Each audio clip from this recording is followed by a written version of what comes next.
करके देखते हैं तो सामने कोई एक ब्राह्मण के रूप में खड़ा है और आश्चर्यजनक होकर के पूछने लगे, को तुम ताते कहाँ ते आए, बोही परम प्रिय बचन सुनाए। हे तात, तुम कौन हो और कहां से आ गए, मुझको बहुत ही प्यारे वचन सुनाए।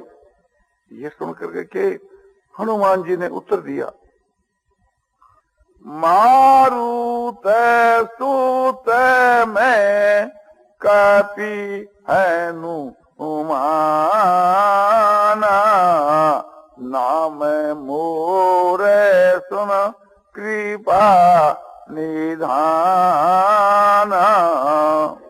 हे कृपा निधान, मैं मारुत माने वायु का जो है पुत्र हूँ और हनुमान मेरा नाम है, जाति का मैं बांदर हूँ। यहाँ ये विचार करना चाहिए कि इतने विशेषण क्यों दिए। इसलिए दिए एक प्रकार से थी, हनुमान जी अपने रूप में नहीं थे। अब ब्राह्मण के रूप में वो कैसे पहचाने।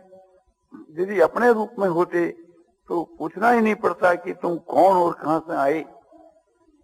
अपने रूप में होते तो हनुमान जी को देख ही चुके थे। जब लक्ष्मण के शक्तिबाण लगा था उस समय के वहां हनुमान जी सजीवनी बूटी को लेकर के और जा रहे थे और भरत जी के बाण लगने पर जो भूमि में गिर पड़े थे, उस वक्त में भरत जी के साथ में मुलाकात हुई थी तो भरत जी पहचान लेते, किंतु भरत जी कैसे पहचाने। समय में ब्राह्मण के रूप में है, तो ब्राह्मण के रूप में रहते हुए हनुमान जी कह रहे हैं कि मैं वो हनुमान हूं जो वायु का पुत्र। तो अपना नाम भी बतला रहे हैं। यदि यह कहते कि मैं हनुमान हूं तो यह समझ लें कि हनुमान जो है तो कोई मनुष्य का नाम हनुमान हो सकता है, हनुमान नाम का कोई ब्राह्मण होगा। इसलिए अपने लिए कहा कि मैं कपि हनुमान हूं। और मारुत के सुत कहने से भी कार्य सिद्ध नहीं होता, क्योंकि वायु के बहुत से पुत्र होते हैं। हनुमान ही केवल वायु का पुत्र है ये बात तो नहीं, वायु के न मालूम कितने पुत्र हैं। इस वास्ते वायु पुत्र और हनुमान कहने पर भी कपि कहना पड़ा और अपना परिचय दिया कि मैं हनुमान नाम का एक बांदर हूं और रघुनाथ जी का एक किंकर हूं, यानी दासों का दास, यानी दासों में भी नीची श्रेणी का मैं भगवान का दास हूं। जब ये बात सुनी तो आनंद के मां भर गए और भरत जी उठे और उनको अपने हृदय के लगा लिया और मन ही मन में और प्रसन्न हुए और कहने लगे कि आज मेरा अहोभाग्य है जो भगवान के भक्त से मेरी भेंट हुई।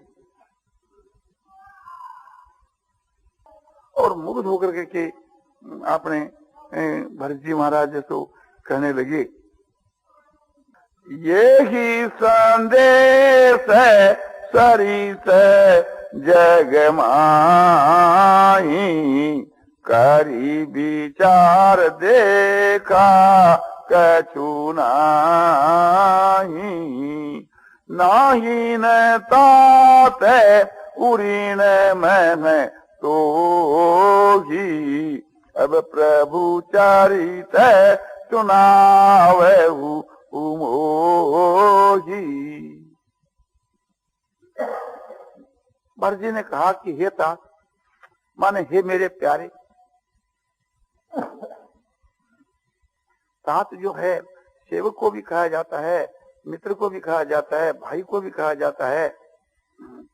तो हनुमान जी से महाराज कहते हैं कि हे तात माने हे मेरे प्यारे, तने जो संदेशा दिया है, जो महाराज के आने की बधाई दी है, इसके सदृश संसार में कोई ऐसा पदार्थ नहीं है कि जिसके बदले में मैं तुझको देख करके तेरे ऋण से मुक्त हो जाऊं। ये प्यारे, ये तुम्हारा ऋण मेरे ऊपर सदा ही तो कायम रहेगा। प्रभु के चरित्र मुझको सुनाओ और अधिक ऋणी बढ़ाओ। हनुमान जी भगवान के चरित्र सुनाने लगे और मुग्ध हो गए। और मन ही मन में हनुमान ने सोचा कि जिनकी महिमा नित्य रघुनाथ जी गाया करते थे, वे भरत जी ऐसे क्यों नहीं हो। हनुमान के हृदय के बीच के मां ये चिंतित कोई अभिमान था कि मैं भगवान का सेवक हूँ, भरत के भाव को देख करके वो अभिमान भी चूर हो गया। देखा कि मैं कुछ भी नहीं।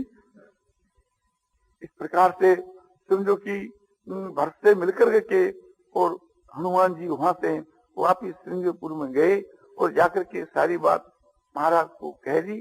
और महाराज जी विमान में बैठ करके वहां अयोध्या के लिए चले।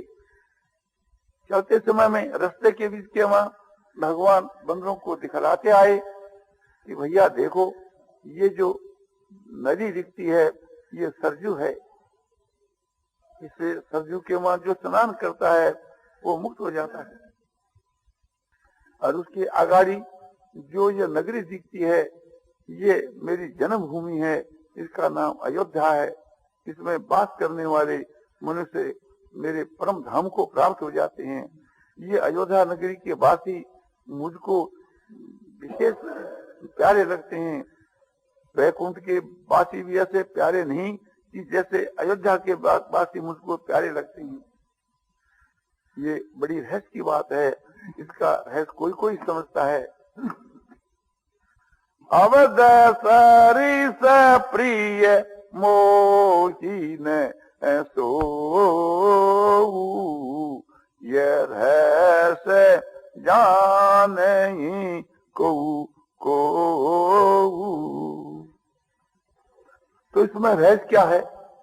इसमें रहस्य यह है कि यहाँ के जो वासी है उनका जो मेरे में वर्तमान में प्रेम है, ऐसा प्रेम वैकुंठ वासियों का भी मेरे में देखने में नहीं है। इसीलिए यहाँ के वासी मुझको अधिक प्रिय है। मैं इनको अधिक प्रिय हूँ, इसलिए ये मुझको अधिक प्रिय हैं। भगवान गीता में कहते हैं कि ये था मांग प्रबद्धन से तांसते भजाम। जिस प्रकार से लोग मुझको भजते हैं उसी प्रकार से मैं उनको भजता हूँ। तो महाराज का ये जो सिद्धांत है ये तो नित्य सिद्धांत है। इसलिए ये बात नहीं। उस समय के बीच के मां अवधवासियों की कैसी प्रेम की दशा थी कि जैसे पूर्णिमा के चंद्रमा को देख करके समुद्र उछलता है, इसी प्रकार से थी अयोध्या के वासी भगवान के दर्शनों के लिए उछल रहे थे। जब अयोध्या वासियों ने सुना कि भगवान श्री राम आ पहुंचे तो उस समय के बीच के मां सब एक प्रकार से थी वहां से भगवान के दर्शनों के लिए दौड़े। किसी ने किसी को साथ में नहीं लिया और प्रेम के मां मुग्ध होकर करके भगवान के दर्शन के लिए नदी ग्राम के बीच में आने लगे। ये देख करके भगवान श्री राम ने अपने बंधु जनों के नजदीक कहा। आखिर के वहां भगवान पहुंचे और वायुयान से उतर करके और भरत और शत्रुघ्न से तो मिले, लक्ष्मण भी वैसे ही मिले और सबसे मिले। और जो ऋषि मुनि जो आए थे उनसे भी बड़े प्रेम से मिले, गुरुजनों से भी मिले और भरत शत्रुघ्न से भी मिले। इस प्रकार से मिलने के बाद भगवान ने देखा कि मिलने वालों का समूह तो एक प्रकार से अगणित है और सभी मिलना चाहते हैं और सबसे मिलना है तो क्या किया जाए। उस समय में भगवान ने एक बहुत ही अद्भुत एक हो तो किया, यानी बहुत ही एक विलक्षण समझो कि आयोजन किया। क्या किया कि अनंत रूप धारण करके सबके साथ में एक साथ ही मिले। अमित रूप प्रगटे क्षण माही यथा योग मिले सबई गोसाई। अमित माने जिसकी जो परिमित नहीं हो, इस प्रकार से अनंत रूप धारण करके, असंख्य रूप धारण करके जिसकी गिनती नहीं हो सके, भगवान क्षण के बीच के अनंत रूप धारण कर लिए और सबसे यथा योग मिले। जो बड़े हैं, ब्राह्मण लोग हैं, साधु महात्मा हैं, ऋषि मुनि हैं, उनके चरणों में नमस्कार करके भगवान मिले। जो अपने समान वर्ष वाले हैं, उनसे भगवान हृदय को लगा करके मिले। और जो छोटे हैं, बच्चे हैं, वे भगवान के चरणों में आकर के मिले। फिर भगवान ने उनको उठा करके अपने हृदय के लगा लिया। इसी प्रकार से सबसे यथा योग मिले और समझो कि क्षण मात्र के बीच के मां भगवान सबसे मिल लिए। जब अनंत रूप धारण कर लिए तो फिर बात ही क्या थी। हे उमा, शिव जी कहते हैं कि इस मर्म को किसी ने नहीं जाना। किस मर्म को? कि क्षण मात्र के बीच के मां भगवान सबसे मिल रहे हैं और अनंत रूप भगवान ने धारण कर लिए हैं। ये जो मर्म है, इसको किसी ने भी तो नहीं जाना। क्यों? कि जिससे भगवान मिलते हैं वे आश्रय जी के बीच के मां और प्रेम के मां मुग्ध हो गया। उसने सोचा कि तुम एक तुच्छ है और तुझसे भगवान मिल रहे हैं, सबसे प्रथम तुझसे भगवान मिल रहे हैं, तो उसको अपने आप का होश ही नहीं रहा। तो अब जाने कौन कि भगवान सबसे मिल रहे हैं। तो ये दशा सब की हुई। इसलिए ये जो मर्म है, ये भगवान का जो रहस्य है कि भगवान ने अनंत रूप धारण कर लिए हैं और क्षण मात्र में सबसे समान प्रेम से एक साथ ही मिल रहे हैं। ये जो रहस्य किसी के जानने में नहीं आया। इस भगवान श्री राम की लीला के विषय में और भरत के विषय में हम लोगों को शिक्षा लेनी चाहिए। जिस प्रकार से थी अपने छोटे भाई के साथ के वहां श्री रामचंद्र जी ने बर्ताव किया, भरत के साथ में और शत्रुघ्न के साथ में, लक्ष्मण के साथ में भी इससे बढ़कर या इसके समान बर्ताव किया, ये कहा जा सकता है। उसका प्रकरण यहाँ नहीं आया, किंतु भरत और शत्रुघ्न के साथ के वहां यहाँ प्रकरण आया। तो जिस प्रकार से थी अपने छोटे भाइयों के साथ में भगवान मिल रहे हैं, प्रेम कर रहे हैं, ऐसा ही प्रेम हम लोगों को अपने छोटे भाइयों के साथ में करना चाहिए। और जिस प्रकार से थी भरत और शत्रुघ्न भगवान श्री राम के साथ में प्रेम कर रहे हैं और अपने भाई लक्ष्मण के साथ में प्रेम कर रहे हैं, इसी प्रकार हम लोगों को अपने बड़ों के साथ में प्रेम करना चाहिए। और जिस प्रकार से श्री रामचंद्र जी महाराज जो है अपने गुरुजनों के साथ में और माता के साथ में प्रेम कर रहे हैं, इसी प्रकार से हम लोगों को सबके साथ में प्रेम करना चाहिए। अपनी माताओं के साथ में, पिताओं के साथ में, जो हमारे पूज्य जन है, उन सब के साथ में प्रेम करना चाहिए। और जिस प्रकार से थी श्री रामचंद्र जी महाराज जो है अपने प्रजा के साथ में प्रेम कर रहे हैं, अपने से कम उम्र वालों के साथ में प्रेम कर रहे हैं, इसी प्रकार हम लोगों को अपने नौकरों के साथ में और अपने कम उम्र वालों के साथ में, कम कायदे वालों के साथ में प्रेम करना चाहिए। भगवान के और श्री भरत के चरित्रों से हम लोगों को ये शिक्षा लेनी चाहिए। दूसरी बात यह है कि ये भी दृष्टि हम लोगों को डालनी चाहिए कि भरत का भगवान राम में कितना अति अधिक प्रेम था और कितनी अद्भुत श्रद्धा थी। प्रेम का यह लक्षण है कि प्रेमी के वियोग के मां, विरह की व्याकुलता के बीच के मां प्राणों का त्याग कर देना, यानी प्राणों का न रहना। और श्रद्धा, परम श्रद्धा का यह लक्षण है कि मालिक की आज्ञा का पालन न हो तो उसका जीवन शेष हो जाए। यानी ये तो परीक्षा है श्रद्धा की, कि परम जब श्रद्धा होती है तो वह पुरुष स्वामी के मन की माफक चलता है, संकेत की माफक चलता है, और आज्ञा की माफक चलना तो मामूली बात है। और आज्ञा का पालन न हो उस जगह उसका जीना भार हो जाता है, उनके प्राण नहीं रह सकते।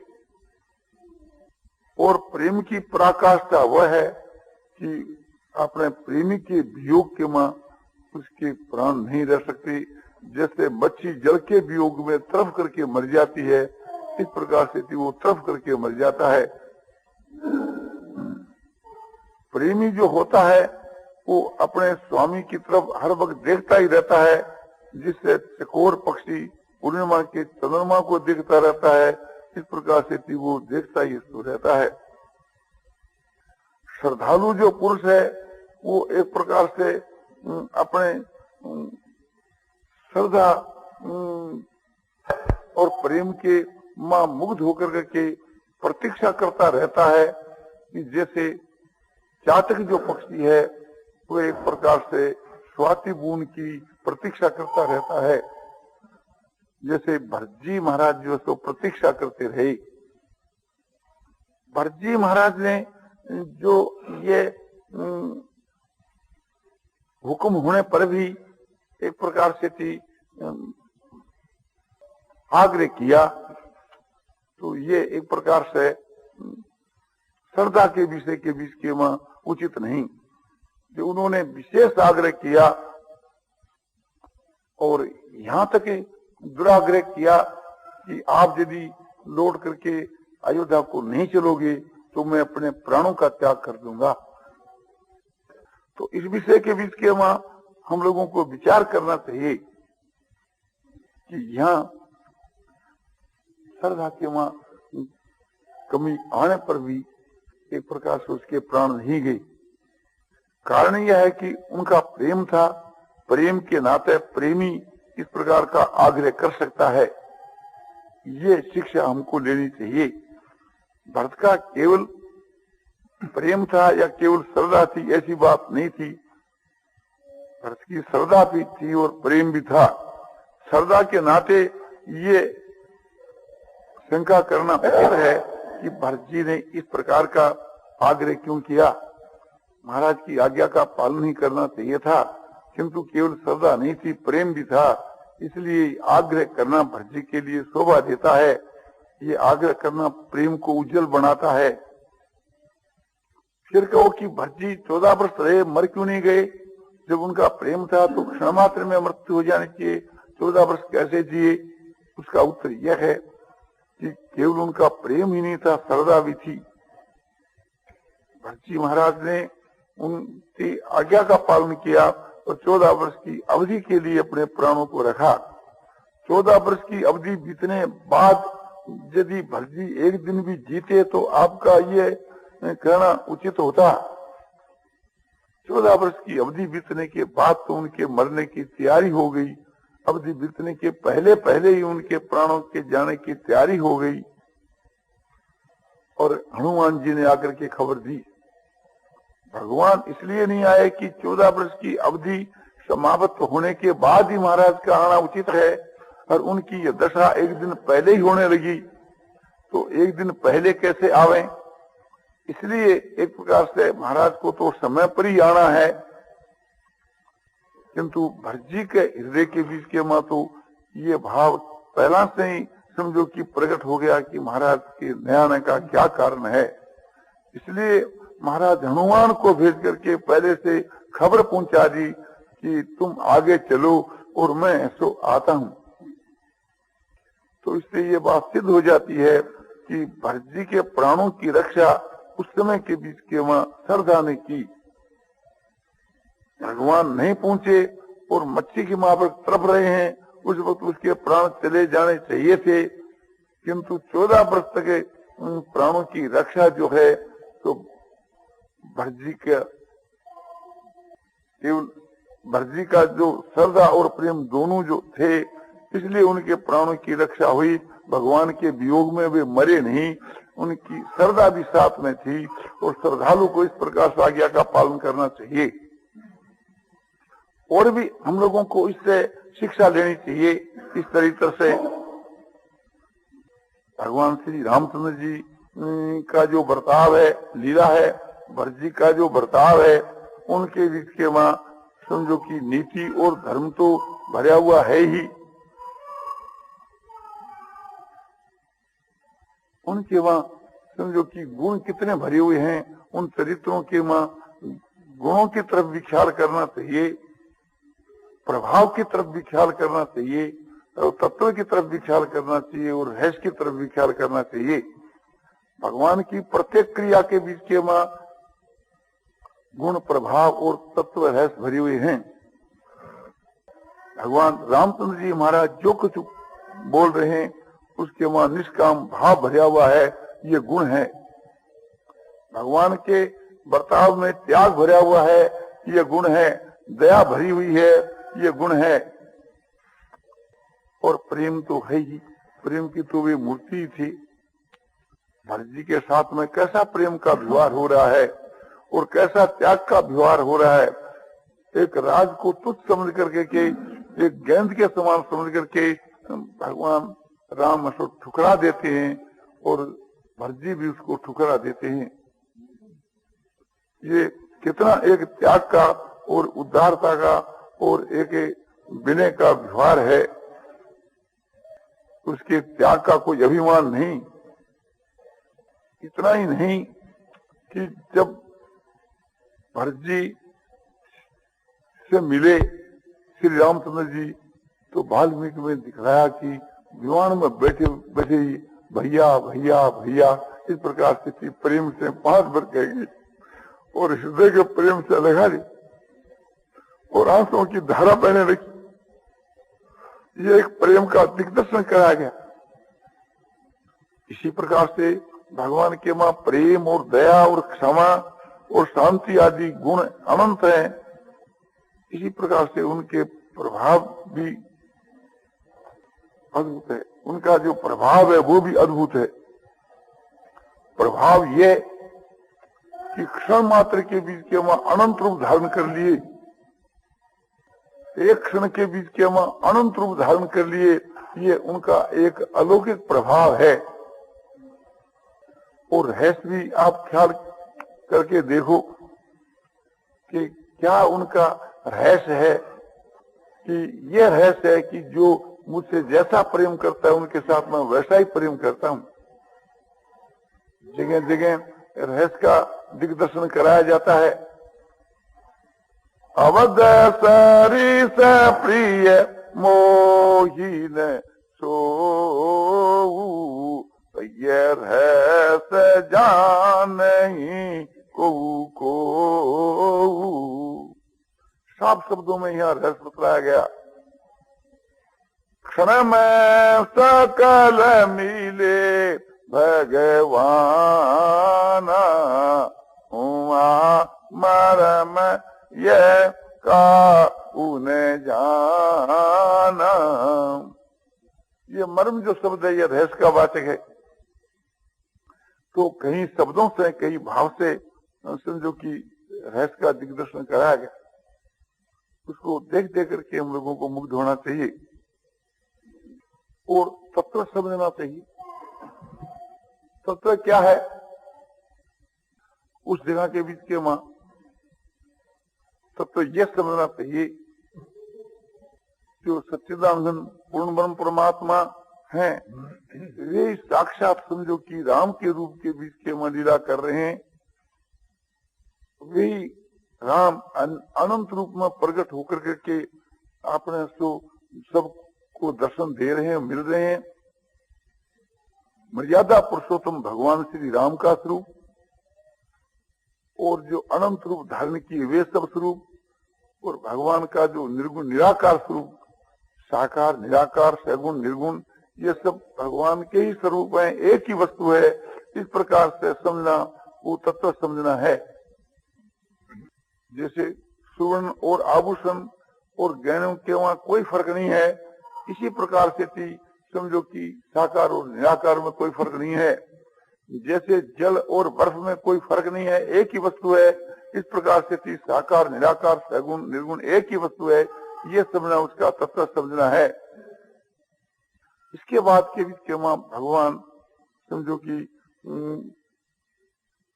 अयोध्या में गए और अयोध्या में प्रवेश कर करके के आपने माताओं से मिले, और माताओं बड़े प्रेम से मिलती है कि जिस प्रकार से थी सायंकाल के समय में गऊ जो है आती है शहर में अपने बच्चों से मिलती है ओंकार करती हुई, इस प्रकार से सब माताएं मिली। लक्ष्मण जी बार बार केकई से मिले किंतु फिर भी हृदय का क्षोभ दूर नहीं हुआ।